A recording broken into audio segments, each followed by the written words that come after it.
Hello, everyone, and welcome to the Voices of Summer. We can be heard every Saturday from 11 to 1 p.m. on WSA Staten Island, 88.9 FM. But today we're in the CSI studios to discuss Moneyball, the new formula to America's pastime. Alongside Anthony Pierno, I'm Chris Potato, and today we're here to discuss the state of Moneyball in Major League Baseball here in 2013, as well as the impact it has made on the game of baseball over the past decade.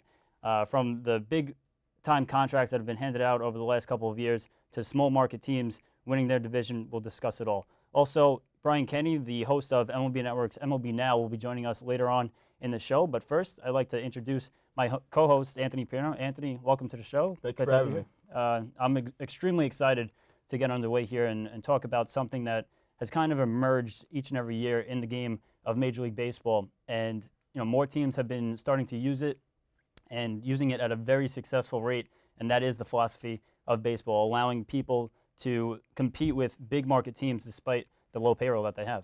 Well, the small market ball clubs had to find a way to compete with the Yankees, the Red Sox, and the Phillies of the world, especially, the Yankees really revolutionized the sport when they started the Yes Network, even more money coming in that they could spend on fielding a very competitive team. So we've seen the growth of Moneyball, allowing these smaller market teams to compete at a high level, and it definitely has shrunk. You don't have such a large gap anymore between teams at the higher level compared to the bottom. When you look at the amount of money nowadays that these teams, small market teams even, are getting from TV contracts, the revenue sharing has been a big part of it as well. And also teams are making smart decisions. You look at a team like the Tampa Bay Rays, they've just been very smart. They have a very smart ownership group, leaders at the top of the organization, where they've picked the philosophy, they've developed the system, they've stuck with it, and it has paid great dividends. And of course, you also have to get a little bit lucky too. You have to have some of these youngsters pan out, come up to the major leagues and have success. And for a team like the Rays, they've been very fortunate the past 5 years, where they've been able to compete in what has maybe been the toughest division in baseball with the Yankees and the Red Sox. Of course, one team that everyone talks about and thinks of when you think of Moneyball, you have to go back to that 2002 Oakland Athletics team that went on to win 20 games in a row, as well as that American League Western Division, despite having such a low payroll. I mean, that is the team that put Moneyball on the map. And of course, Moneyball has existed even prior to that 2002 team in terms of statistics. I mean, you go back to the Brooklyn Dodgers, Branch Rickey, he was a great advocate of on-base percentage. I mean, you go back to the mid-'90s, Sandy Alderson, the current GM of the New York Mets, who preceded Billy Beane in Oakland during the mid-'90s. He was told that he had to cut the payroll. So Sandy Alderson in the mid-'90s with Oakland, he started using sabermetrics. So it has been around. Just we've seen a great more amount of information now that's at the disposal of these individuals that they can use to their advantage. But of course, yes, I mean, it all starts, you go back to that 2002 team. It was a team that a lot wasn't expected out of it. They lost Jason Giambi that offseason, and a lot of people had picked them to finish at the bottom of the AL West in 2002. But as you alluded to, they had that 20-game winning streak. The one thing that bothers me about the movie Moneyball with that 2002 team You're leaving out some important parts. They made it look as if it was a bunch of misfits just thrown together, when they actually had a lot of stars on that baseball team. First off, you go back to 2001, they actually won 102 games in 2001. And in 2002, they had Miguel Tejada, who hit over 30 home runs, belted in 130 RBIs. He was the MVP that year. They had Chavez, who not only won a Gold Glove, but also was a Silver Slugger award winner.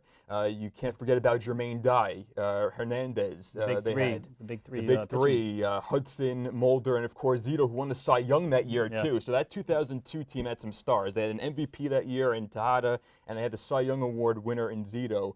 So you can't forget about that. And of course, obviously, they got contributions from guys like Hatterberg and David Justice, which were good pickups.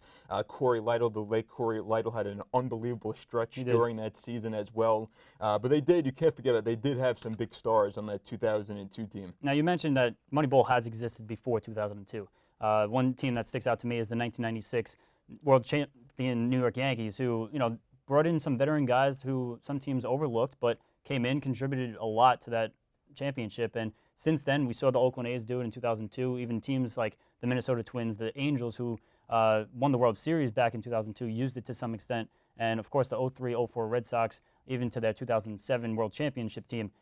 each team is using Moneyball to some extent these days. And you have to. I mean, that's just the nature of the business now. Obviously, a great emphasis is going to be placed on statistics, but you still cannot get over the value of the traditional methods of scouting, what they provide. So, and listen, nowadays you have to have that balance. And again, even the big market ball clubs have placed a lot of emphasis and have spent a lot of money in great research in developing these areas and having people study these statistics. And how about some teams that are using it right now in Major League Baseball? Two teams to me that stick out more than anybody are the Oakland A's and the Tampa Bay Rays. And over the last couple of years, we've seen both teams make some major moves that people questioned a little bit, and it helped them succeed right away.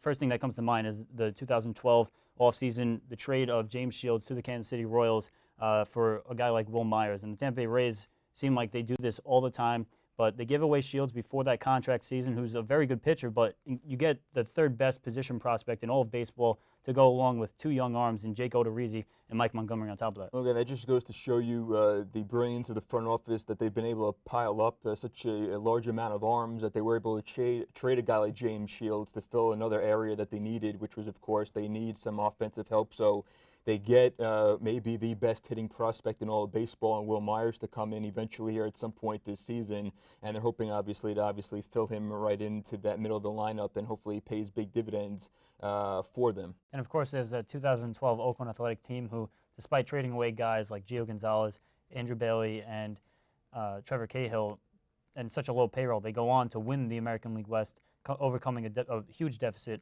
over the Texas Rangers. And it looked like they were in their rebuilding process.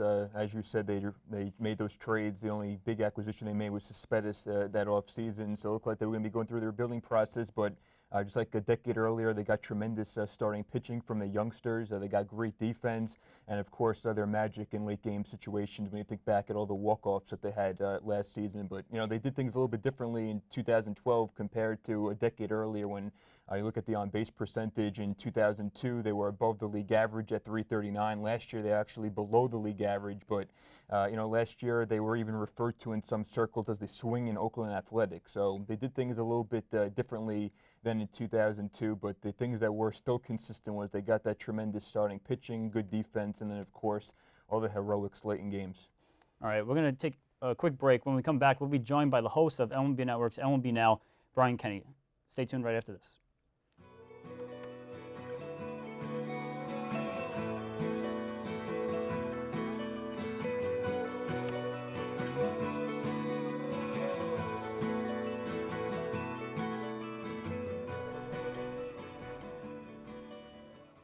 We're here with Andrew McCutchen, 2012 All-Star, and you led your Pirates to their first World Series in over 30 years. That didn't happen. Let's watch. Game 7, down 3, bases loaded, and gone! That's not real. Oh, really? Well, then why do I have this championship cake? Which part of your face do you want? I'm thinking about one of the dreads. Rated E for everyone. PlayStation